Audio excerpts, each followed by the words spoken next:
तलाक देने के बाद जब पति अपनी तलाकशुदा पत्नी के घर गुजारा भत्ता के पैसे देने के लिए पहुंचा तो वहां का नज़ारा देखकर दंग रह गया, क्योंकि वहां तो सुबह का समय था। रसोई में अदरक की चाय और पकते पराठों की खुशबू फैल रही थी। प्रिया बड़ी तेज़ी के साथ हाथ चलाते हुए नाश्ते की तैयारी में लगी हुई थी। सभी कमरों से एक गुस्से भरी कड़कती आवाज़ पूरे घर में गूंज उठी। प्रिया, प्रिया, अरे कहाँ मर गई? जल्दी यहाँ आओ। आवाज़ इतनी कड़क और तीखी थी कि उसका दिल सिहर उठा। उसकी सांसें तेज़ हो गईं। उसने जल्दी जल्दी पराठा सेक कर तवे से उतारा, गैस बंद की और हाथ पोंछते हुए कमरे की तरफ भागी। उसके कमरे में पहुंचने से पहले ही वह फिर से गरजा, प्रिया, सुनाई नहीं देता क्या तुम्हें? जी, क्या हुआ? उसने कांपती हुई आवाज़ में पूछा। तुम्हें कितनी बार कहा है कि मेरी पहली आवाज़ में ही मेरे सामने हाजिर हो जाया करो? कहते हुए रोहन ने अपनी शर्ट उठाई और प्रिया की तरफ फेंकते हुए बोला, आज मुझे ये शर्ट पहनकर ऑफिस जाना है, इसे अच्छे से इस्त्री कर दो। प्रिया ने जल्दी से रोहन की शर्ट उठाई और उसे इस्त्री करने लगी। तभी बाथरूम से रोहन की आवाज़ आई, अरे प्रिया, तौलिया क्यों नहीं रखा? जल्दी तौलिया लेकर आओ, मुझे देर हो रही है। प्रिया इस्त्री छोड़कर जल्दी जल्दी तौलिया देने दौड़ी। बाथरूम के दरवाजे के पास पहुंचकर उसने तौलिया अंदर बढ़ाया। ये लो, ये भी तुम्हें हर बात याद दिलाना पड़ता है क्या? रोहन ने खींचते हुए तौलिया झपटा। प्रिया इस्त्री के लिए पलटकर जल्दबाजी में आगे बढ़ने लगी तो पैर पलंग के कोने से टकरा गया। दर्द के मारे उसका चेहरा सफ़ेद पड़ गया। उसने कराहते हुए पैर को सहलाया और फिर तुरंत शर्ट पर ध्यान दिया, लेकिन उसकी नज़र शर्ट पर पड़ते ही वह सन्न रह गई। शर्ट का एक हिस्सा जल चुका था। हे भगवान, अब क्या होगा? प्रिया के होंठ फड़कने लगे। वह डर के मारे बुरी तरह से कांप रही थी। लेकिन तभी बाथरूम का दरवाज़ा खुला और रोहन बाहर आ गया। मेरी शर्ट तैयार है? उसने गुस्से में पूछा, लेकिन प्रिया कुछ बोल ही नहीं पाई। जैसे ही रोहन ने जली हुई शर्ट देखी, उसकी आंखें गुस्से से लाल हो गईं। तुमने यह क्या कर दिया? यह मेरी फेवरेट शर्ट थी। वह गरजा। सब सॉरी, वह गलती से। प्रिया ने सफाई देने की कोशिश की तो रोहन चिल्लाया, तुमसे एक काम भी ठीक ढंग से नहीं होता। तभी पास के कमरे से स्नेहा, रोहन की बड़ी भाभी, बड़ी शान से अंदर दाखिल हुई। उसकी चाल में अजीब सी आत्ममुग्धता थी। अरे देवर जी, इतनी सी बात पर इतना गुस्सा? एक शर्ट ही तो जली है, और आपको तो पता ही है कि इस बेचारी से कोई काम ढंग से नहीं हो पाता। मैं अभी आपके भैया की शर्ट लेकर आती हूँ, आप वह पहनकर ऑफिस चले जाइएगा। वैसे एक बात कहूँ, अगर आपने मेरी बहन के साथ शादी की होती तो बात कुछ और होती। स्नेहा ने अपनी मुस्कान को और चौड़ा करते हुए कहा। उसकी बातों के पीछे छिपा व्यंग्य प्रिया के दिल में चुभ गया।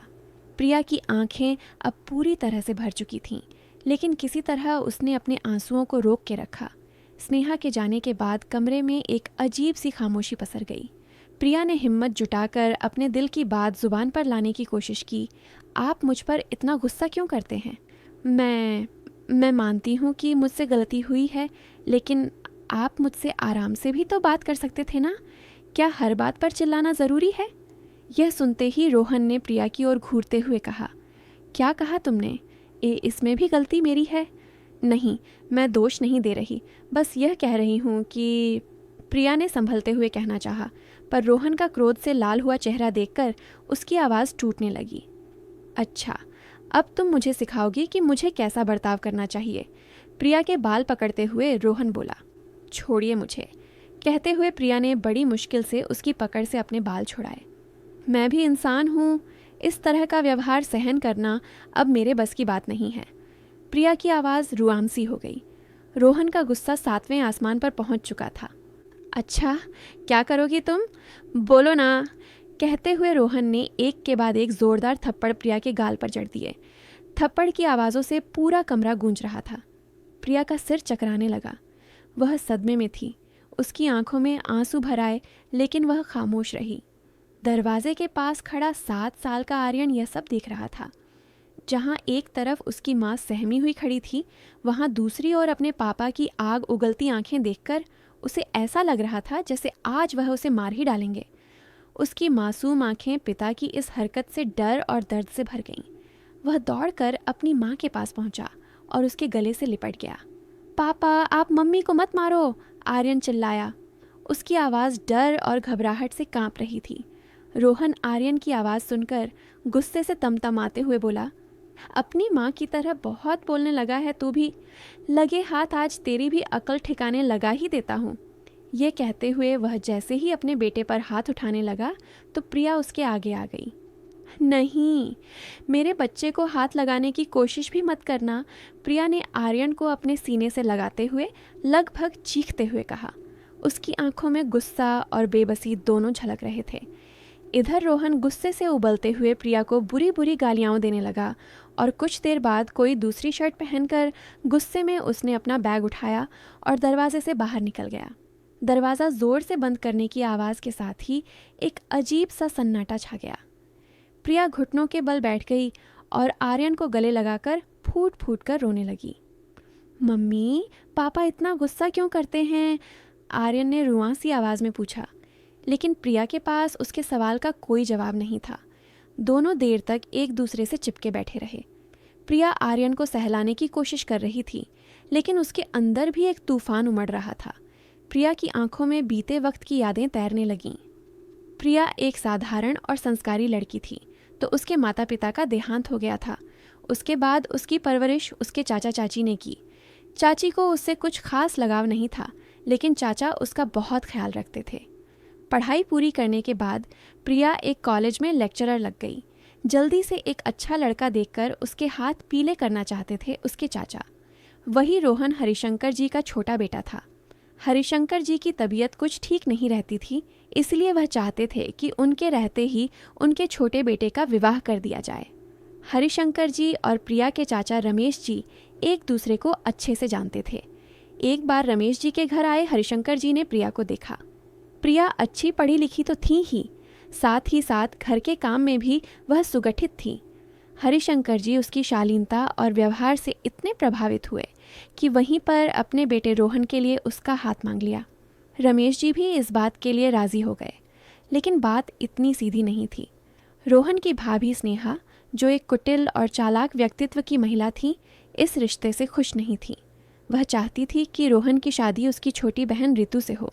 स्नेहा को लगता था कि उसकी बहन घर पर उसका वर्चस्व बनाए रखने में मदद करेगी।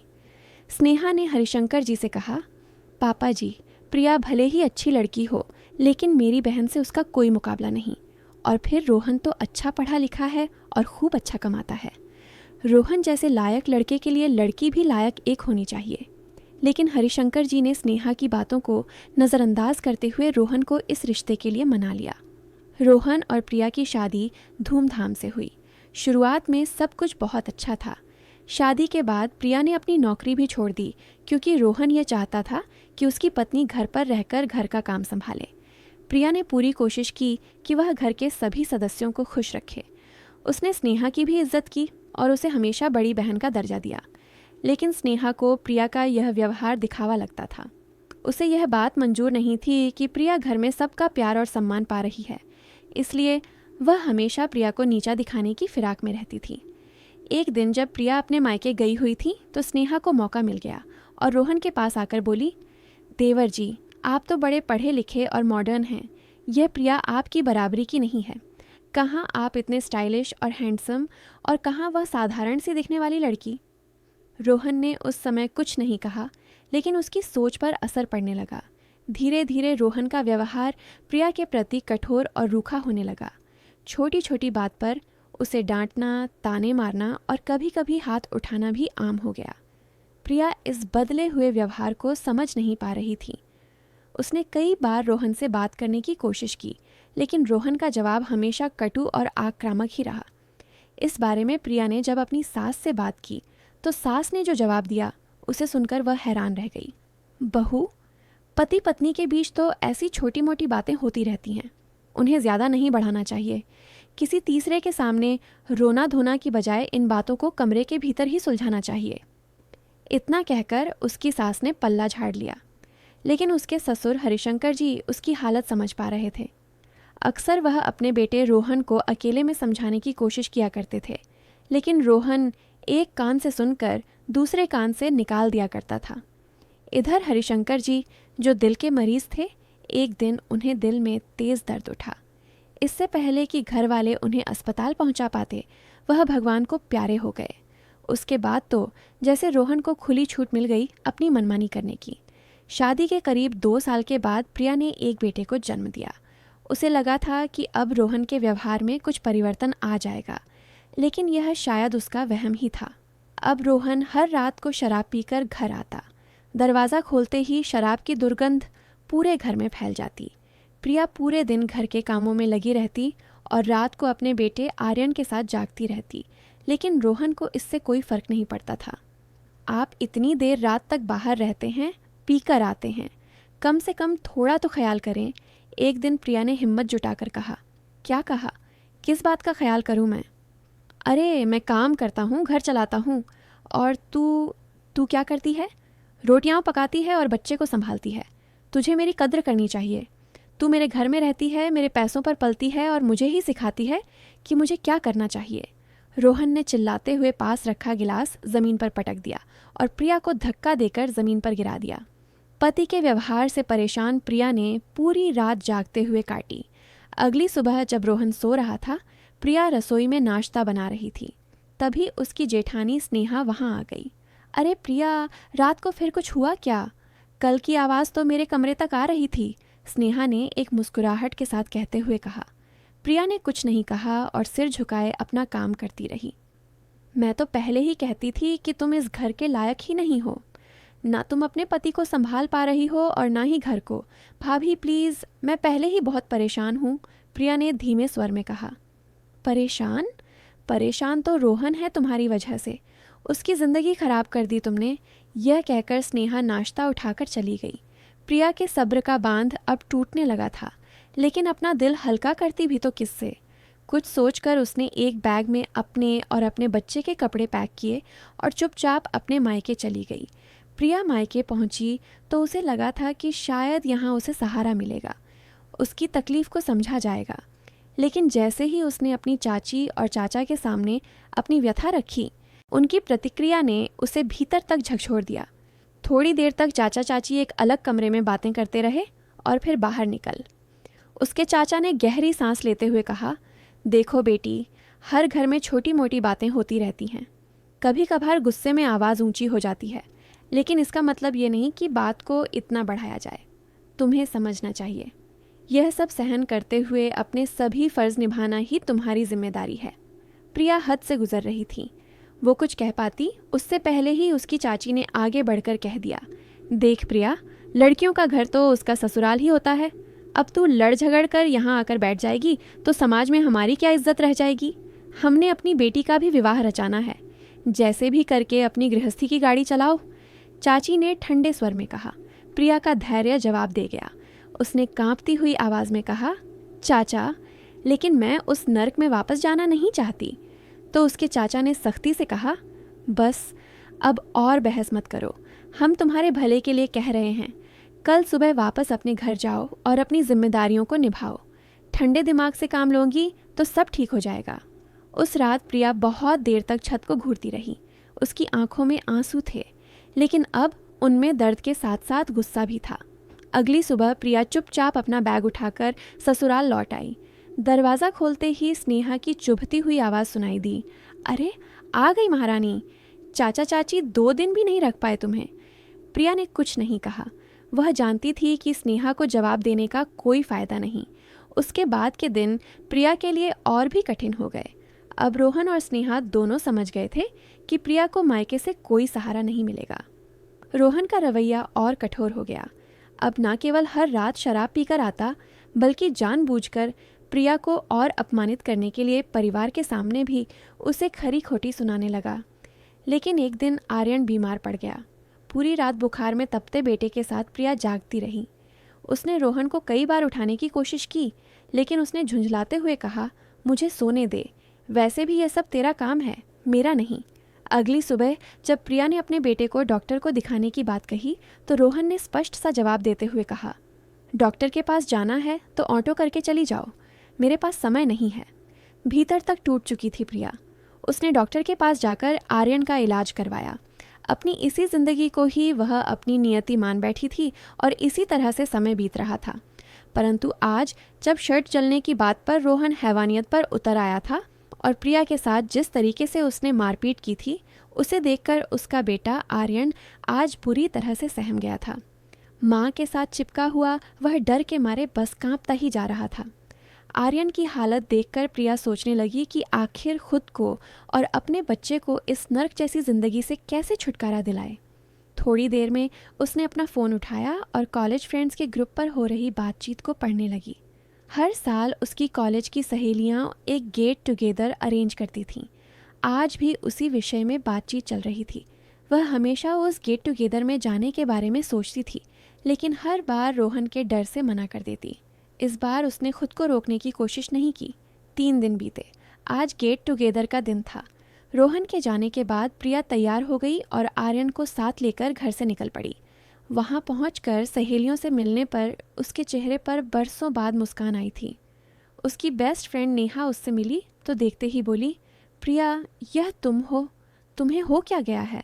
कभी कॉलेज की ब्यूटी क्वीन कहलाती थी तुम, और अब तो चेहरे से रौनक ही गायब है। पहले तो प्रिया ने बात को टालने की कोशिश की, लेकिन उसी दौरान नेहा की नज़र उसकी गर्दन और बाजुओं पर पड़ी। यह निशान कैसे हैं प्रिया? नेहा ने पूछा तो प्रिया झेंप गई, लेकिन सहेलियों के बार बार पूछने पर उसकी आंखों से आंसू छलक पड़े। उसने अपनी सारी कहानी बयां कर दी कि किस तरह वह पिछले कई सालों से रोहन के अत्याचार सह रही है। यह सुनकर नेहा की आंखों में भी आंसू आ गए। कुछ देर तक वह कुछ बोल भी नहीं पाई, फिर संभल कर बोली, प्रिया, क्या तुम्हें नहीं लगता तुम अपने साथ साथ अपने बेटे की भी जिंदगी बर्बाद कर रही हो? तुम्हारी सबसे बड़ी गलती यह थी कि तुमने अपने हिटलर पति का फरमान मानकर नौकरी छोड़ दी। अरे, तुम आज के ज़माने की लड़की हो, पढ़ी लिखी हो, होशियार हो, फिर कैसे इतना अन्याय सहन कर सकती हो? नेहा की बातें सुनकर प्रिया चुप थी, लेकिन उसकी एक एक बात सीधा उसके दिमाग पर चोट कर रही थी। जहाँ बाकी सब लोग नाच गा रहे थे, वहीं नेहा और प्रिया अपनी बातों में व्यस्त रहीं। घर लौटते समय नेहा ने उसे अपनी गाड़ी से छोड़ दिया, लेकिन जाते जाते उससे इतना अवश्य कह गई कि किसी भी समय ज़रूरत हो तो मुझे याद करना। घर लौटते समय प्रिया के दिमाग में कुछ हलचल सी थी। वह घर पहुंची तो यह देखकर उसने राहत की सांस ली कि रोहन अभी तक घर नहीं आया था। कहीं उसे पता चल जाता तो प्रिया की खैर नहीं थी। अगली सुबह आर्यन को स्कूल भेजने के बाद प्रिया रोहन के लिए नाश्ता बनाने में जुट गई। तभी रोहन कमरे से बाहर आकर नाश्ता करने जा ही रहा था कि अचानक स्नेहा कमरे के अंदर आई। देवर जी, अपनी पत्नी को काबू में रखिए। कल पूरे दिन गायब थी महारानी। मुझे तो कुछ समझ नहीं आया, आखिर गई कहाँ थी? ना जाने कहाँ मटर गश्ती करती फिर रही थी। घर का सारा काम मुझे ही करना पड़ा। इतनी छूट भी अच्छी नहीं है।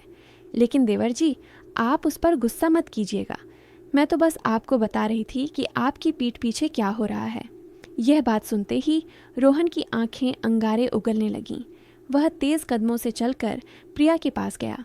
प्रिया उस समय रोटी पका रही थी तो उसका मुंह दूसरी ओर था। रोहन ने पीछे से उसके बाल पकड़े और घसीटते हुए उसे रसोई से बाहर ले आया। मुझे बिना बताए तू घर से बाहर कैसे गई थी? हिम्मत कैसे हुई तेरी? किससे मिलती है मेरी पीठ पीछे? वह मैं अपनी सहेलियों से दर्द से कराहती प्रिया कहने लगी तो रोहन चिल्लाया, मेरी जानकारी के बिना गई कैसे? इस घर में रहना है तो कायदे से रहना होगा, नहीं तो। इससे पहले कि रोहन कुछ और कह पाता, उसका मोबाइल फ़ोन बज उठा। उसके ऑफिस से फ़ोन था। इन सब बातों में वह भूल गया था कि आज उसे जल्दी जाना था। रोहन ने प्रिया को झटके से ज़मीन पर पटक दिया और बिना नाश्ता किए घर से बाहर निकल गया। प्रिया का शरीर दर्द से कराह रहा था, लेकिन उसके मन में जो आग लग रही थी उसने उसे उठने और कुछ करने की हिम्मत दी। उसने अपने आंसू पोंछे और फैसला किया कि अब उसे अपनी और अपने बेटे की ज़िंदगी को सुधारने के लिए कुछ ना कुछ तो करना ही पड़ेगा। प्रिया ने घर के सारे काम खत्म किए और अपने पुराने लैपटॉप को चालू किया। अपने सारे सर्टिफिकेट्स निकाले और रिज्यूमे को अपडेट किया। उसने यह तय कर लिया था कि अब वह आत्मनिर्भर बनेगी। उसने शहर के हर कॉलेज और स्कूल की वेबसाइट पर जाकर नौकरी की वैकेंसी खंगालनी शुरू की, परंतु देखा कि जहाँ भी वैकेंसी थी वहाँ एक्सपीरियंस कैंडिडेट की मांग थी। लेकिन उसके पास तो एक्सपीरियंस था ही नहीं, बल्कि अब तो 9 वर्षों का लंबा अंतराल आ चुका था। फिर भी उसने हार नहीं मानी और कई जगहों पर ईमेल और आवेदन भेजे। शाम के समय प्रिया लैपटॉप पर नज़रें गड़ाए नौकरी के किसी संभावित जवाब का इंतज़ार कर रही थी। तभी दरवाजे पर तेज आवाज़ हुई। प्रिया चौंकी। दरवाज़ा खोला तो सामने रोहन खड़ा था। उसके हाथ में एक लिफाफा था। प्रिया ने लिफाफा लिया और अंदर जाकर उसे खोला। उन कागज़ों में लिखा हर शब्द जैसे किसी हथौड़े की तरह उसकी आत्मा पर वार कर रहा था। तलाक? प्रिया ने कांपते हुए कहा। हाँ, रोहन ने ठंडे लहजे में जवाब दिया। और यह भी जान लो कि आर्यन अब मेरे पास रहेगा, क्योंकि तुम बेरोज़गार हो, कुछ काम धंधा नहीं करती हो, इसलिए उसकी देखभाल करने के काबिल नहीं हो। प्रिया ने कागज़ों की ओर देखा, फिर मासूम से आर्यन के चेहरे पर उसकी नज़र पड़ी। उसकी आंखों में आंसू तैर गए। एक दिल तो किया कि बुक्का फाड़कर रो पड़े, लेकिन उसने खुद को कमज़ोर नहीं पड़ने दिया। अगर आज हार गई तो आर्यन का भविष्य बर्बाद हो जाएगा। नहीं, कुछ तो करना होगा। उसने संयम से काम लिया और रात भर यही सोचती रही कि उसे क्या करना चाहिए। अगली सुबह उसने नेहा को फ़ोन किया। नेहा, मैं अब इस घर में और नहीं रह सकती। प्रिया की आवाज़ कांप रही थी। क्या हुआ प्रिया? नेहा की आवाज़ में चिंता छलक रही थी। रोहन ने मुझे तलाक देने के बारे में सोचा है और वह आर्यन को मुझसे दूर करना चाहता है। मैं अपने बच्चे से अलग होकर नहीं जी पाऊंगी। मुझे तुम्हारी मदद चाहिए। हो सके तो मेरे लिए किराए पर एक छोटा सा घर ढूंढ दो। तो नेहा ने तुरंत जवाब दिया, तुम चिंता मत करो। और किराए का घर ढूंढने की क्या ज़रूरत है? तुम मेरे साथ रह सकती हो हमारे घर पर। नहीं नेहा, पहले ही मेरे ससुराल वाले मुझ पर उंगली उठाने में देर नहीं करते। अगर मैं तुम्हारे घर आई तो मेरे चरित्र पर कीचड़ उछालेंगे वह लोग। इस बात को कोर्ट में मेरे खिलाफ प्रयोग करेंगे।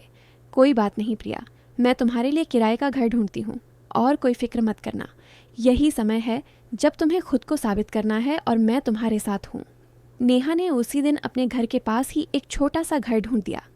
प्रिया ने अपने और अपने बेटे के कपड़े पैक किए, आर्यन को तैयार किया, साथ ही साथ अपने पास इकट्ठा किए हुए कुछ पैसे उठाए और मौका देखकर चुपचाप घर से बाहर निकल गई। शाम को रोहन घर लौटा।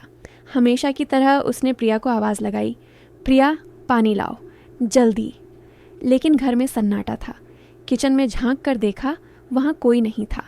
उसने आर्यन के कमरे में देखा, वह भी खाली था। फिर वह वापस अपने कमरे में आया तो उसकी नज़र टेबल पर रखे एक लिफाफे पर पड़ी। उसने लिफाफा खोला और अंदर से प्रिया का लिखा हुआ पत्र निकला। पत्र में लिखा था, रोहन, मैंने तुम्हारे साथ बहुत साल बिताए, हर ताने हर दर्द को सहती रही, लेकिन अब मैं और नहीं सह सकती। तुमने हमेशा मुझे कमज़ोर समझा, लेकिन अब मैं अपने बेटे के साथ एक नई ज़िंदगी शुरू करूँगी। तुम्हें जो करना है करो, पर अब मैं तुम्हारे साथ नहीं रहूँगी। प्रिया। पत्र पढ़कर रोहन का पूरा शरीर गुस्से से कांपने लगा। वह बौखलाकर सोफे पर बैठ गया। उसने तो प्रिया को धमकाने के लिए तलाक के कागज़ तैयार करवाए थे, लेकिन अब उसका दांव उस पर ही उल्टा पड़ चुका था। काफ़ी देर रोहन इसी सोच विचार में डूबा रहा, लेकिन घर के सभी सदस्य खाना खाकर सोने जा चुके थे। देर रात जब रोहन को भूख लगी तो उसने रसोई में जाकर देखा। वहाँ एक थाली में ठंडी रोटियां और सब्जी रखी थी। उसने चुपचाप मन मारकर वहीं उठाकर खाया और अपने कमरे में सोने चला गया। अब उसकी पसंद की सब्जी के साथ गर्मा-गर्म रोटियां पकाकर खिलाने वाली प्रिया जो नहीं थी उसके पास। अगले दिन भी सब कुछ उस घर में सामान्य तरीके से चल रहा था। बस आज रोहन की कड़कती आवाज़ पूरे घर में नहीं गूंज रही थी। अब वह बहुत उदास रहने लगा था, लेकिन वह भी अकड़ में था कि प्रिया को फ़ोन करके नहीं बुलाऊंगा। लेकिन अपनी पत्नी की कमी उसे अंदर ही अंदर इतनी खल रही थी कि उसका ऑफिस के काम पर ध्यान ही नहीं था। उसकी परफॉर्मेंस ख़राब होने लगी तो कंपनी ने भी उसे नौकरी से निकाल दिया। उसके बाद उसे कहीं और अच्छी नौकरी नहीं मिली तो उसे कोई छोटी मोटी नौकरी पकड़नी पड़ी। वहीं किराए के छोटे से घर में रहते हुए प्रिया ने महसूस किया कि यह परेशानियां उसकी ताकत को परखने के लिए आई हैं। अपने बेटे को सुरक्षित बचपन और उज्जवल भविष्य देना उसका सबसे बड़ा लक्ष्य था, लेकिन पैसों की तंगी हर दिन बढ़ती जा रही थी। प्रिया ने फिर से कई स्कूलों और कॉलेजों में नौकरी के लिए आवेदन भेजे, लेकिन हर जगह से उसे निराशा हाथ लगी।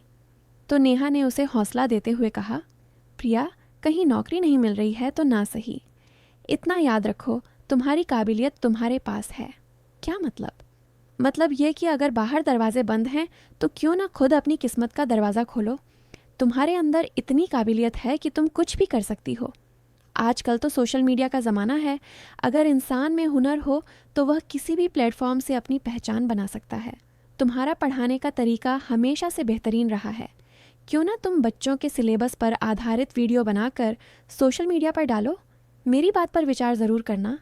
नेहा के जाने के बाद प्रिया खुद से ही बोली, सुझाव तो अच्छा है, मुझे इस बारे में पूरी जानकारी तो नहीं है, लेकिन जहाँ चाह होती है वहाँ राह अपने आप ही निकल आती है। प्रिया ने अपना स्मार्टफोन उठाया और घंटों मेहनत करके वीडियो बनाने की तकनीक सीखी। 12वीं के बच्चों की परीक्षा नज़दीक थी, इसलिए उसने सबसे पहले 12वीं कक्षा के बच्चों को पढ़ाने के लिए टॉपिक ढूंढे।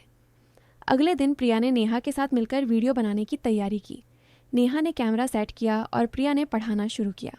उसकी आवाज़ में आत्मविश्वास था और पढ़ाने का तरीका इतना सरल कि जटिल से जटिल विषय भी बच्चों के लिए आसान हो गए। पहला वीडियो अपलोड करते समय प्रिया के मन में संकोच था। क्या कोई इसे देखेगा? उसने नेहा से पूछा तो नेहा ने हंसते हुए कहा, तुम चिंता मत करो, तुम्हारा काम इतना अच्छा है कि लोग खुद ब खुद तुम्हें ढूंढ लेंगे। बस धैर्य रखो। कुछ ही दिनों में वीडियो पर अच्छे व्यूज़ आने लगे। कुछ लोगों ने कमेंट्स भी किए। एक ने कहा, आपका तरीका बहुत अच्छा है, प्लीज़ अगले टॉपिक पर जल्दी वीडियो बनाइए। तो किसी ने धन्यवाद देते हुए कहा, आपने मेरे बच्चे का डर खत्म कर दिया। ऐसे ऐसे कमेंट से उसका कमेंट बॉक्स भर गया। प्रिया की आंखों में चमक लौट आई। उसने और वीडियो बनाने शुरू किए और विषयों को विस्तार से समझाने लगी। दिन रात की परवाह न करते हुए उसने मेहनत जारी रखी। 1 महीने के अंदर ही हज़ारों लोग उसके साथ जुड़ गए। कुछ समय बाद सोशल मीडिया से होने वाली आमदनी ने प्रिया को आर्थिक रूप से मजबूत बना दिया। उसने आर्यन का एक बेहतरीन स्कूल में दाखिला करवाया और खुद भी नए कोर्सेज के ज़रिए अपने ज्ञान को बढ़ाने लगी। उधर प्रिया के घर से निकलने के बाद घर का माहौल पूरी तरह से बदल गया था। स्नेहा रसोई में बर्तन पटकते हुए बड़बड़ा जा रही थी। रोहन आया और बोला, भाभी अभी तक नाश्ता नहीं बना क्या? तो स्नेहा ने गुस्से में पलटकर कहा, नाश्ता? हाँ, क्यों नहीं, अब मैं यहाँ सबकी नौकरानी ही तो बन गई हूँ। आखिर मैं भी इंसान हूँ। हद हो गई, कितना काम करूँ मैं। जब प्रिया थी तो सब कुछ ठीक चल रहा था। उसी वक्त सासू माँ ने अपने कमरे से आवाज़ लगाई, स्नेहा, मेरी दवाई और चाय नहीं दी अभी तक। स्नेहा चिढ़कर बोली, मुझसे नहीं होता, आप अपने बेटे से कहिए, मैं कोई काम वाली बाई नहीं हूँ। माँ ने गुस्से में रोहन को आवाज़ दी, रोहन देख क्या रहा है, कुछ करता क्यों नहीं? प्रिया को वापस बुला ले, इससे पहले कि यह घर पूरी तरह से बर्बाद हो जाए। तो रोहन भड़का, मैं उसे नहीं बुलाने वाला, वो खुद गई है तो अपने आप ही वापस आएगी। और आप चिंता मत करो माँ, थोड़े दिनों में उसकी अक्ल ठिकाने आ जाएगी। मैं खूब अच्छी तरह से जानता हूँ उसे। उसी समय दरवाजे की घंटी बजी। स्नेहा ने जाकर दरवाज़ा खोला और कुछ देर बाद उसकी तेज़ आवाज़ सुनाई दी, रोहन बाहर आओ, देखो तुम्हारे लिए क्या आया है।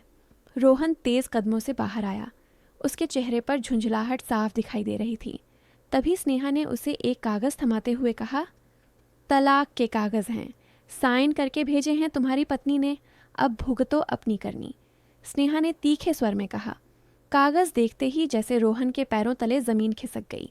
उसे यकीन नहीं हुआ कि प्रिया ने इतना बड़ा कदम उठा लिया। मामला कोर्ट में गया।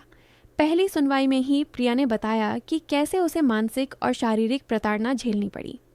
रोहन के वकील ने प्रिया पर शब्दों के प्रहार करते हुए कहा, मैडम, आपने शादी से लेकर 9 साल तक कोई शिकायत नहीं की, अचानक अब तुम्हें तकलीफ़ कैसे हो गई? प्रिया ने आत्मविश्वास से जवाब दिया, मैंने अपनी शादी बचाने के लिए सब सहा, लेकिन अब मेरी सहन शक्ति खत्म हो चुकी थी, इसलिए मजबूरन मुझे यह कदम उठाना पड़ा और इस कदम को उठाने के लिए मुझे मेरे पति और ससुराल वालों ने ही मजबूर किया है। रोहन के वकील ने प्रिया पर बदचलन और लापरवाह माँ होने के आरोप लगाए। जो महिला खुद ही घर छोड़कर चली गई, जिसका चाल चलन ही ठीक ना हो, ऐसी माँ को बच्चे की कस्टडी कैसे दी जा सकती है? लेकिन प्रिया ने अपना पक्ष मजबूती से रखा। उसने गवाह और मेडिकल रिपोर्ट पेश की जो उसके साथ हुई घरेलू हिंसा को साबित कर रहे थे। सबसे बड़ा मोड़ तब आया जब आर्यन को कोर्ट में बुलाया गया। वह अपनी माँ का हाथ पकड़कर अंदर आया था। जज ने उससे प्यार से पूछा, बेटा, आप किसके साथ रहना चाहते हो? आर्यन ने बिना किसी डर के कहा, मैं अपनी मम्मी के साथ रहना चाहता हूँ। पापा मम्मी को बहुत मारते थे, उन पर ज़ोर ज़ोर से चिल्लाते थे। मम्मी बहुत रोती थी। मेरे पापा बहुत बुरे हैं, मैं उनके साथ नहीं रहना चाहता। रोहन ने आर्यन की यह बात सुनी तो उसका चेहरा शर्मिंदगी से भर उठा। उसके केस जीतने की उम्मीदें अब ना के बराबर थीं। अगली सुनवाई में नतीजा आना था। अब प्रिया ने इंस्टॉलमेंट पर अपना एक छोटा सा घर भी खरीद लिया और अपने बेटे आर्यन के साथ वहाँ शिफ्ट हो गई। केस की अंतिम सुनवाई से ठीक 1 दिन पहले प्रिया के पास रोहन का फ़ोन आया। उसने फ़ोन उठाया तो रोहन ने कहा कि वह एक बार उससे मिलना चाहता है। लेकिन मैं तुमसे मिलना नहीं चाहती, प्रिया ने साफ शब्दों में कहा। लेकिन रोहन ने एक अंतिम बार उसे मिलने की इच्छा जताई तो प्रिया उसे मिलने के लिए तैयार हो गई। करीब 15 मिनट के बाद रोहन प्रिया के घर के बाहर खड़ा था। घर के बाहर नेम प्लेट लगी थी जिस पर प्रिया का नाम लिखा था। उसने बेल बजाई तो प्रिया ने दरवाज़ा खोला और उसे अंदर आने को कहा। रोहन अंदर का नज़ारा देखकर भी हैरान था। घर भले ही छोटा था लेकिन पूरी तरह से सुव्यवस्थित। घर में सभी तरह की सुविधा का सामान था। क्या बात करनी थी? प्रिया ने सीधे सवाल किया। रोहन ने अपने स्वर में नरमी लाने की कोशिश की। प्रिया, मुझे तुमसे बात करनी है, बस अब 5 मिनट चाहता हूँ तुम्हारे। प्रिया, मुझे अपनी गलतियों का एहसास हो गया है। तुम्हारे जाने के बाद मुझे समझ में आया कि मेरे जीवन में तुम्हारी कितनी अहमियत थी। तुम्हारे बिना घर बिखर गया है। माँ बीमार है और भाभी हर रोज़ झगड़ा करती है। और सच कहूँ तो कोर्ट में जो कुछ भी आर्यन ने मेरे लिए कहा उसके बाद से तो मैं अपनी ही नज़रों में गिर गया हूँ। मैंने तुम्हारे साथ बहुत बुरा किया है प्रिया। तो प्रिया ने गंभीर स्वर में कहा, अच्छा, अब जब तुम्हारी ज़िंदगी में सब कुछ खराब हो गया है तब तुम्हें मेरा और आर्यन का ख्याल आ रहा है? नहीं प्रिया, मुझे सच में अपनी गलती का एहसास है। मैं बस इतना कहना चाहता हूँ कि यह तलाक का मामला छोड़ दो, मेरे साथ वापस चलो, सब कुछ फिर से शुरू करते हैं। और आर्यन के बारे में भी तो सोचो, उसे भी अपने पिता की ज़रूरत है। हाँ, सही कहा आपने, आर्यन को अपने पिता की ज़रूरत है, लेकिन ऐसे पिता की जो उसका आदर्श बने। तुम्हारे जैसे पिता जो अपनी पत्नी का अपमान करते हो, उसे डराते हो, उसके साथ मारपीट करते हो, उसका आदर्श कभी नहीं बन सकता। मैं जानता हूँ कि मैंने बहुत गलतियाँ की हैं, लेकिन मैं वादा करता हूँ कि अगर तुम लोग मुझे एक और मौका दोगे तो मैं सब ठीक कर दूँगा। बस एक बार मुझे माफ़ कर दो। प्रिया ने कड़वे स्वर में जवाब दिया। मौका? हर दिन तुम्हारे लिए मौका था रोहन, लेकिन तुमने हर बार उसे बर्बाद किया। प्रिया ने दृढ़ स्वर में कहा। माफ़ी का सवाल तब होता जब कोई गलती अनजाने में होती है, लेकिन तुम्हारी गलती जानबूझकर की गई थी। मैं तुम्हें माफ़ नहीं कर सकती रोहन, और सच कहूँ तो अब मेरी ज़िंदगी में तुम्हारे लिए कोई जगह नहीं। तुम जा सकते हो। रोहन ने एक अंतिम नज़र आर्यन पर डाली और भारी मन से घर से बाहर निकल गया। दोस्तों, औरत जब अपने साहस और आत्मसम्मान से आगे बढ़ती है तो वह न केवल अपनी कहानी बदलती है बल्कि दुनिया के लिए भी एक मिसाल बन जाती है। प्रिया ने साबित कर दिया था कि हर इंसान को अपनी कहानी खुद लिखने का हक है। तो दोस्तों, आज की हमारी कहानी आपको कैसी लगी कमेंट करके ज़रूर बताएं और वीडियो को लाइक करके चैनल को सब्सक्राइब करें। धन्यवाद।